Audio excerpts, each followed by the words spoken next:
Welcome to our YouTube channel. Today, we bring you a story full of surprises and hidden angles that few people know about. Don't leave just yet. Just when you think you've figured it all out, there are fascinating and meaningful details waiting for you at the end of the video. Let's explore together and uncover the special message this video has for you. Are you ready? Let's get started. February 1799. French General Napoleon Bonaparte has successfully seized control of Egypt, but his hold on the territory is fragile. Revolts threaten his rule, and with the British Navy having destroyed his fleet, he is now isolated from reinforcements.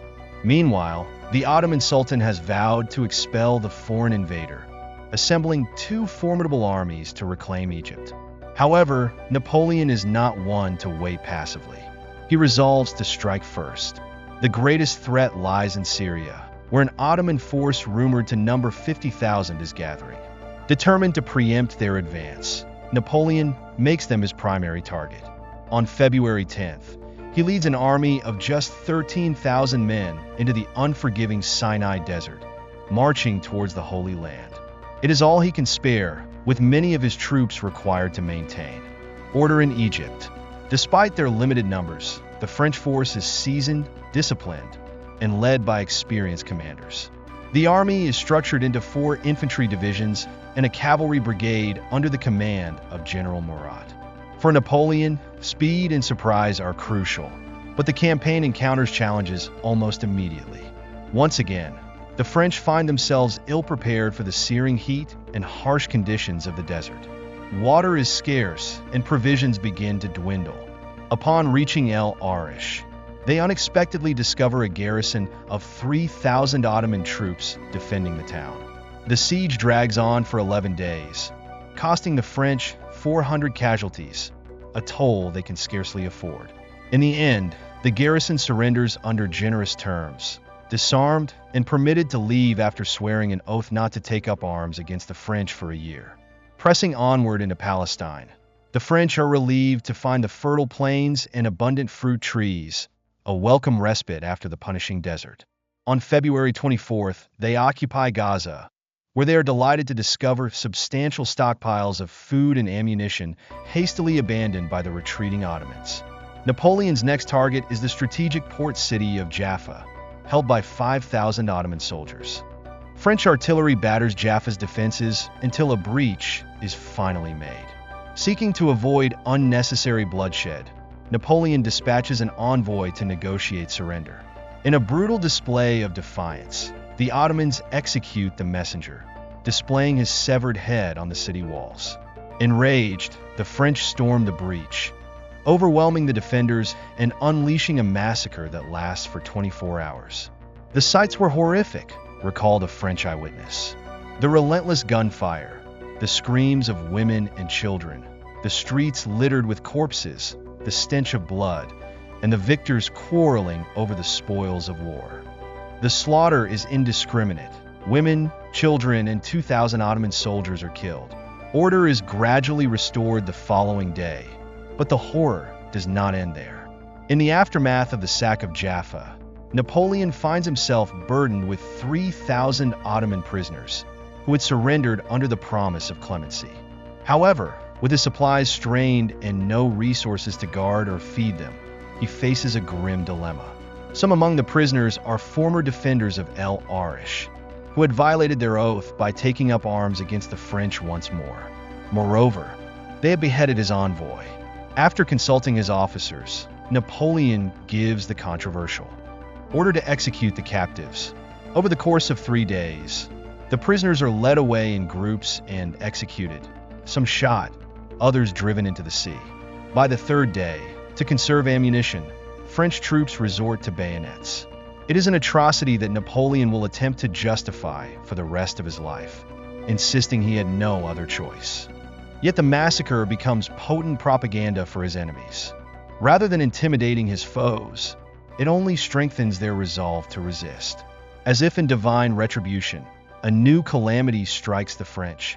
Within days, hundreds of soldiers succumb to bubonic plague, an outbreak that ravages the army. Demonstrating his famed composure under pressure, Napoleon visits the plague-stricken in their hospital, an act later immortalized in his propaganda. Despite mounting challenges, Napoleon presses on toward his ultimate objective, Acre, an ancient port city with a storied past dating back to the Crusades.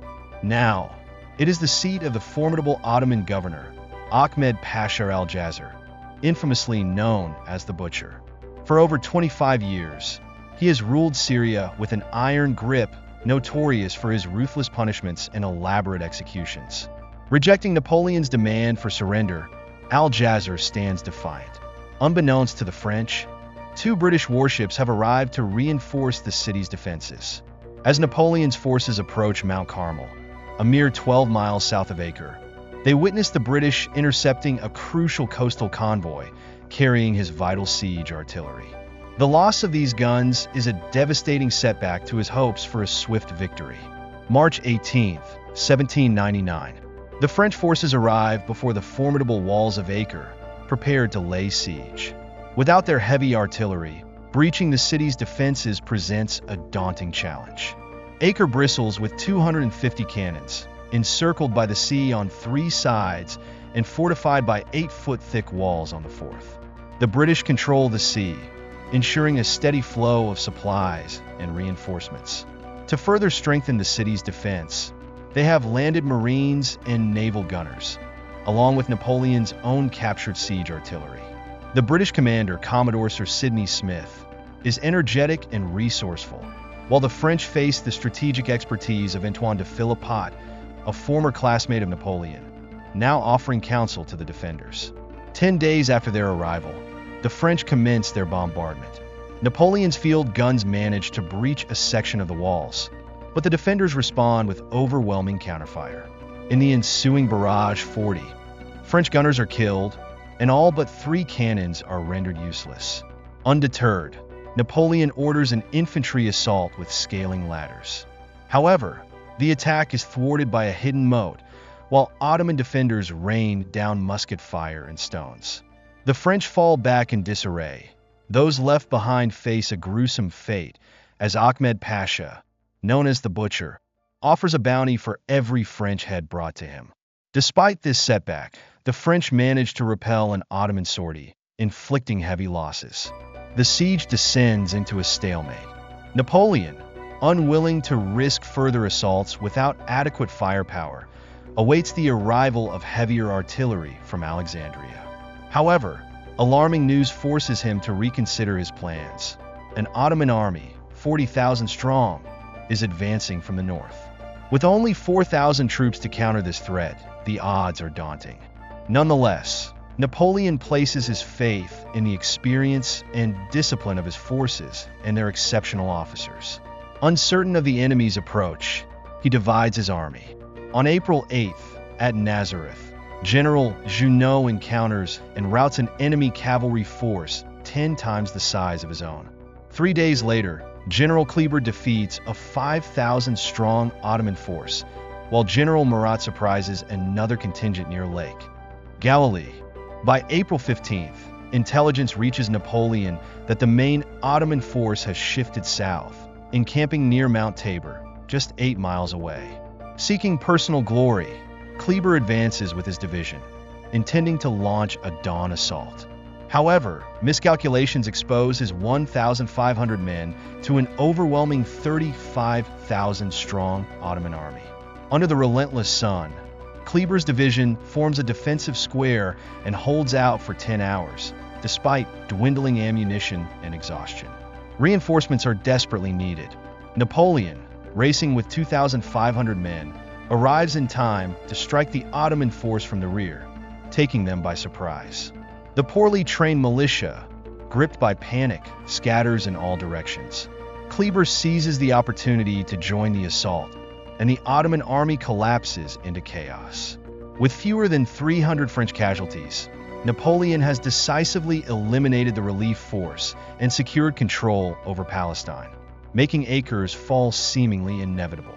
However, within the siege lines, the situation deteriorates for the French.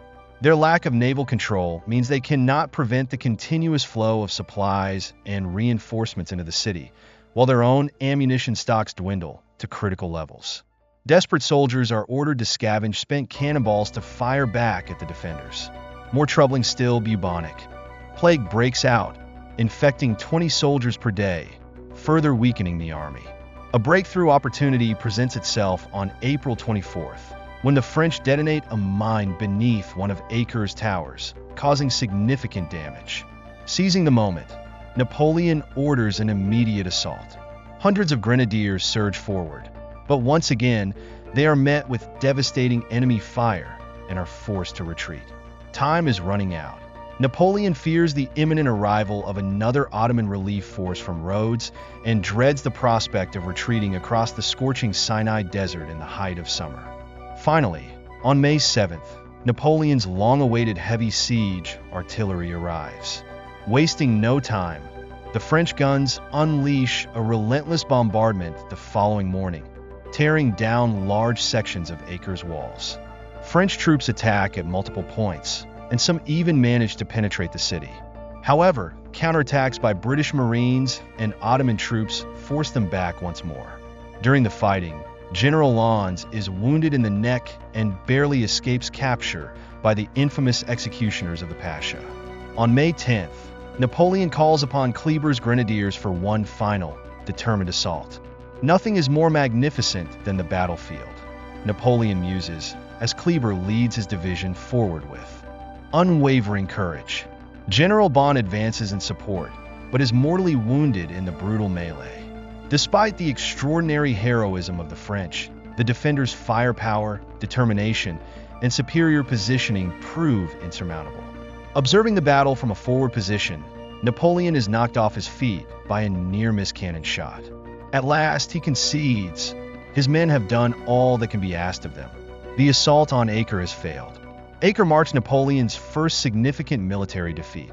The grueling 4-month campaign cost him 4,500 casualties, over a third of his army's combat strength. Despite the setback, he has achieved his primary objective, neutralizing the threat from Syria. On May 20th, Napoleon's forces embark on the arduous 300-mile march back to Egypt. Along the way, in Jaffa, he makes a grim decision, ordering that around 50 plague-stricken soldiers, too weak to continue, be given a fatal dose of laudanum to spare them from a far worse fate at the hands of the enemy. Though considered acts of mercy, the decision remains controversial. The retreat across the desert is punishing. The relentless heat and scarce water push morale to its lowest ebb. After 25 exhausting days, the army finally reaches Cairo on June 14th, where they are met with grand parades and celebrations orchestrated by Napoleon, determined to present the campaign as a resounding success. Both in Cairo and in France, Napoleon ensures his men have a brief respite. However, just weeks later, on July 15th, news arrives that the long-anticipated Ottoman invasion has begun at Abu Qir Bay. Napoleon wastes no time. He must strike before the Ottomans can advance into the Nile Delta. Gathering most of the Cairo garrison, along with Murat's cavalry and Kleber's division, totaling 10,000 men, he marches swiftly to confront the enemy. The seasoned Ottoman commander, said Mustafa Pasha, commands 9,000 troops, entrenched in formidable defensive positions guarding the fortress at Abu Qir. Confident in his stronghold, Mustafa Pasha aims to force the French into a costly frontal assault, precisely what Napoleon hopes for. At dawn on July 25th, Napoleon launches an all-out attack. The first Ottoman defensive line, still incomplete, crumbles within minutes as French cavalry sweep around to encircle the enemy's right flank. Trapped against the sea, panic ensues, and thousands of Ottomans drown in a desperate attempt to reach their ships offshore. With D'Estaing's division advancing on the left, Lannes in the center, and Murat's cavalry on the right, the French press on towards the second defensive line, anchored by several redoubts. The Ottomans initially resist the assault, forcing the French to withdraw. Emboldened, the defenders pursue them beyond their fortifications. Exactly the opportunity Murat has been waiting for. Seizing the moment, he leads a decisive cavalry charge, breaking through the defenses. In the ensuing chaos, Murat, despite sustaining a gunshot wound to the face, personally captures Mustafa Pasha at sword point. By 1 p.m., The Ottoman army is shattered, with only 5,000 survivors seeking refuge in the fortress. They surrender 8 days later, on August 2nd, exactly 1 year after the catastrophic loss of the French fleet at Abu Qir. The Battle of Abu Qir is a resounding victory for Napoleon, helping to restore his reputation after the humiliating siege of Acre. Yet troubling news from Europe soon reaches him. France now faces an existential crisis. A new second coalition, led by Britain, Russia, and Austria, has formed against France. Their armies have inflicted a series of defeats, rolling back almost all of Napoleon's previous conquests in Italy, and now threaten the French Republic itself. The homeland is in grave danger, and Napoleon knows he must return. On the evening of August 23rd, Napoleon quietly boards a frigate near Alexandria, accompanied by a select entourage, including Berthier, Marmont, Lens, and Murat, and sets sail for France. To his army, he leaves a brief but poignant proclamation. The news from Europe compels me to return to France. I leave command of the army to General Kleber. You shall hear from me soon. For now, I can say no more. It pains me deeply to part with soldiers to whom I am so devoted. Kleber, however, is far from pleased with this abrupt promotion. Frustrated, he reportedly remarks, "He deserted us with his breeches full of mud." His resentment is well-founded. He will never return to Europe. The following summer, he is assassinated in Cairo by a young Egyptian radical. The remnants of Napoleon's army, weakened and isolated, eventually surrendered to the British in 1801 after their defeat at the Battle of Alexandria, and are later repatriated under the terms of a peace agreement. Napoleon's Egyptian expedition, once envisioned as a grand conquest, ultimately proves a costly failure. The campaign's objectives, ambiguous and opportunistic from the start, become unattainable after the devastating loss of the French fleet at Abu Qir. While the campaign has inspired tales of dashing heroism and romance, it is equally marked by moments of unspeakable brutality and suffering. Yet amidst the military failure, one lasting legacy emerges. Shortly before his departure, Napoleon is presented with a remarkable discovery. His troops, while fortifying a position near Rosetta, have unearthed a large inscribed stone slab. Dating to the 2nd century BC, the Rosetta Stone bears a decree written in 3 scripts: Demotic, Ancient Greek, and Egyptian hieroglyphs. Though the French are forced to surrender it to the British under the terms of their capitulation, the artifact will prove instrumental in deciphering the ancient Egyptian language, revolutionizing the study of Egypt's past. The Rosetta Stone, now housed in the British Museum, becomes the key to unlocking the secrets of ancient Egypt. The discoveries made by French scholars during the campaign give rise to a new field of study, Egyptology, which continues to captivate and inspire generations.